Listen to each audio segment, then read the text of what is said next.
აბასთუმანში დაზვერვის ოფიცერი გარდაცვლილი იპოვეს. ჭრილობა თავდაცვის სამინისტროს მეოთხე ბრიგადის სამხედრო მოსამსახურეს ცეცხლსასროლი იარაღით აქვს მიყენებული.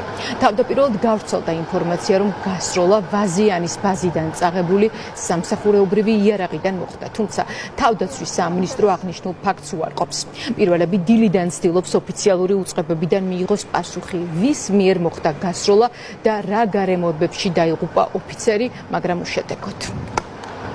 უფროსი ლეიტენანტი ალექსანდრე მაჭავარიანი, თქვენ იცნობთ მას, აბასთუმანში იპოვეს გარდაცვლილი. კონფლიქტი იყო მანამდე ბაზაზე? არაფერი არ ხსენიათ, რამდენი ხანია რაც მუშაობდა? იცნობთ მას? არ ვიცი. გარდაცვლილი იპოვეს, თქვენ რა ვერსია გაიგეთ? არაფერი არ ხსენიათ? უფროსი ლეიტენანტი მაჭავარიანი, რამდენი ხანია მსახურობდა თქვენთან ბაზაზე? არ იცნობთ?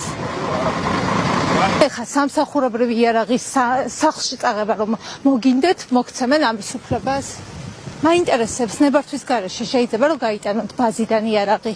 სამსახურებრივი იარაღის წაღების უფლება გააქვთ? შვებულობის პერიოდში შეგიძლიათ იარაღი წაიღოთ? პროცედურულად როგორ ხდება? მიგაქვთ სახლში თქვენ სამხედრო მოსამსახურეებს იარაღი?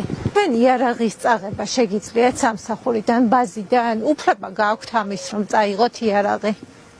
შეგიძლიათ მითხრათ? იარაღის წაღების უფლებას თქვენ მოგცემენ ახლა რომ მოინდომოთ?